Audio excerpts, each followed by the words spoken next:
My girlfriend got drunk at a company event and said something to her colleagues that I'll never be able to erase.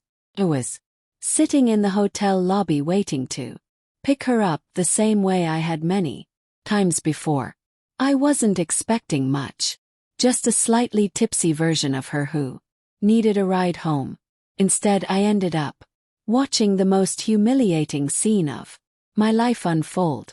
She was on the mezzanine, with a drink in her hand, laughing with her coworkers.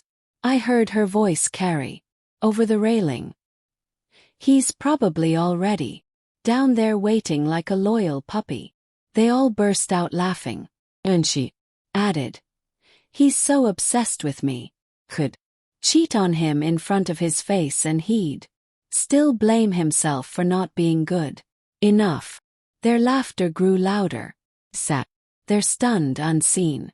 One of her coworkers, another woman, commented that at least I had money, and Sophia, my girlfriend, laughed again. "The house is nice, but he's not exactly wealthy. Should see how he records every penny in his little notebook. It's pathetic." A notebook, the same one she mocked, was how I built my construction business from scratch. How I stayed afloat in tough times. How I bought the very house she was living in for far less than she'd pay anywhere else. The discipline she ridiculed was the very base of the life we shared. I didn't even feel angry, just empty. 3 years together, and that's how she spoke about me. I sent her a text, "Don't bother coming down.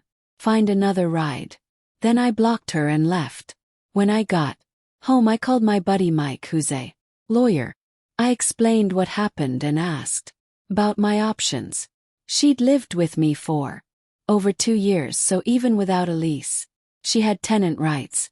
That meant I had to handle everything properly. 30 days. Written notice. No changing locks or throwing her stuff out, no matter what she said or did.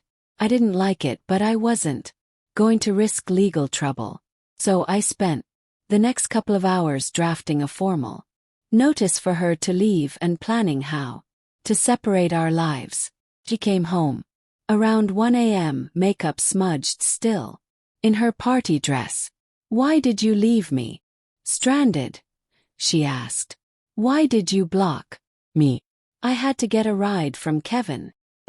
Stood up, handed her the notice, and told her I'd heard everything she said upstairs. "You've got 30 days to move out," I said. "This is official." Her expression shifted quickly, confusion, then realization, then panic, then anger, then finally a reach for manipulation. "Baby, no," she pleaded. "I was drunk. It was just stupid talk. Didn't mean it." I didn't answer her. Reaching hands, I stepped back and told her I'd be sleeping in the guest room and would help her pack what she needed in the morning. The rest she could take later. Within the notice period, she started crying, trying to follow me, but I shut the door and locked it. She begged through the door for a while, called me again and again. I silenced my phone and stayed quiet. The next morning I took the day off and went to Home Depot as soon as it opened. I bought a keypad deadbolt and installed it on the guest room door. It was going to be my secure space now for important documents and valuables until I left. When she woke up and tried to talk, I cut her off. "You have 30 days. I'll be civil, but we're done. If you want to leave sooner, that's your choice. What you need now, or come back for it later. I'll be in the guest room until you're gone." She asked, "You're really doing this over one stupid drunk comment?" "It wasn't just a comment," I said. "It was the truth. You showed me exactly what you think of me." She stormed off to get ready for work, probably calling friends to find place to stay.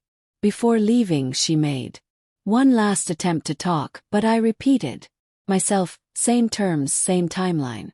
Later that day, I called the security company and arranged an alarm code change for the day her notice would expire. I'm not the type to share private matters online, but after all the lies she's spread since then, painting herself as the victim, I figured the truth needed to be heard.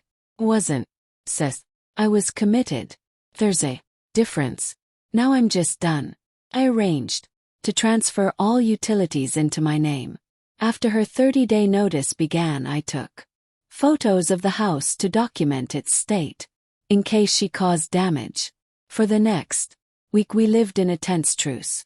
She cycled through every emotional tactic: tears, rage, seduction, guilt. But I stayed calm and unshaken. Eventually she told me she'd found a friend to stay with and would be out by the weekend. Just 10 days after it all happened, I'll still need to grab the rest of my stuff, she said. I can't move it all at once. No problem, I replied. We'll set specific times for you to come. I'll help if you'd like, or I'll stay out of the way. The day she left, I helped load her basics: clothes, toiletries, electronics, and some kitchenware she had brought into her friend Sarah's car. It was quiet and tense. Before stepping into the car, she looked at me one last time and said, I really do love you, Marcus. You heard that night, that wasn't me. I was drunk. I was just showing off to people I don't even care about. I didn't reply. Simply told her the rest of her belongings were boxed and labeled in the garage, and she could text me any time to pick them up. After she drove off, I changed the code on the smart lock. She still had a physical key to the old deadbolt, but the electronic lock would stop her from coming in. Also, removed her fingerprint access and updated the alarm code. I kept dated records of all these changes in case it ever became a legal matter. 3 days went by without a word. Curious, I unblocked her number to see if she'd tried contact me. What I found were 62 missed calls and a string of messages swinging from rage to desperation. She accused me of ignoring her, begged to talk, threatened to involve the police, said she needed her things for work, and claimed she had nowhere else to stay. Her last message read, I know you heard me at the party. I didn't mean it. Please let me explain. I answered with a single text. Your belongings are boxed up in the garage. Let me know when you want to pick them up. You can come this week between 5 and 8 p.m. She replied instantly, asking, Can I come tonight? I gave her the temporary garage keypad code 1234, which would only work that evening. The side door would be unlocked from 5 to 8 o'clock. She arrived at 6:30. I stayed inside watching through the security cameras I had installed years earlier. She spent an hour sorting through boxes, occasionally wiping away tears. Just before leaving, she looked straight into the camera and flipped it off. Once her car pulled away, I reset the garage code and locked the door. She had taken nearly everything except a few shared kitchen pieces and decorations. The next morning I called a locksmith. I wasn't worried she'd break in, but I wanted a clean start. We replaced the locks on both doors and added a deadbolt between the garage and house.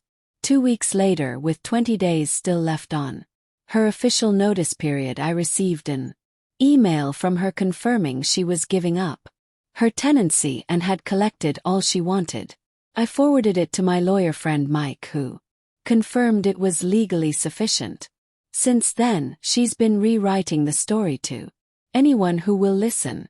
According to the screenshots mutual friends shared with me, I'm now controlling, financially abusive, and says she claims I threw her out with nothing because I couldn't handle rejection. Here's the truth. I never snooped through her phone, never asked where she was going, never monitored her spending, never made her account for her time. I just loved her, thought we were building a future. Last night, one of her ex-co-workers texted me, the same one from the party. She and Sophia aren't speaking anymore. Just so you know. She wrote. Sophia's been seeing Kevin from the same guy she was flirting with that. It's been happening for a while. I felt nothing reading that. No jealousy, no anger. That's when I realized I was free. Today I had the house deep cleaned, tossed the old sheets, rearranged the furniture and moved her leftover mail to a box in case she ever wants it. When a mutual friend asked how I was doing, I said, never better. The house is peaceful, bills are cheaper, and I don't have someone pretending to love me while mocking me behind my back. He told me I sounded cold. Maybe I am, but I'd rather be cold than be someone's joke. Here's what I've learned: when someone shows you who they are, believe them. I'm not saying I was flawless, no relationship is, but respect isn't optional. The moment I heard her speak about me that night, I knew it was finished. I wasn't obsessed. I was committed. There's a difference. And once I understood that what we had was never real to her, leaving wasn't hard. It was necessary. If I blame myself for anything, it's not seeing the signs sooner. The jokes at my expense, the constant comparisons to coworkers and exes, the way she rolled her eyes when I spoke about my goals, that's on me. I ignored it because facing the truth would have hurt. But now I know better. For any man reading this who relates, being a good partner doesn't mean letting someone step all over you. The moment they show they don't value you, walk away. No drama, no revenge, no begging. Just leave with your dignity. As for me, work is thriving. I'm back in the I've reconnected with old friends. Home finally feels like mine again. And those 62 missed calls, still unanswered. Some things don't deserve a reply.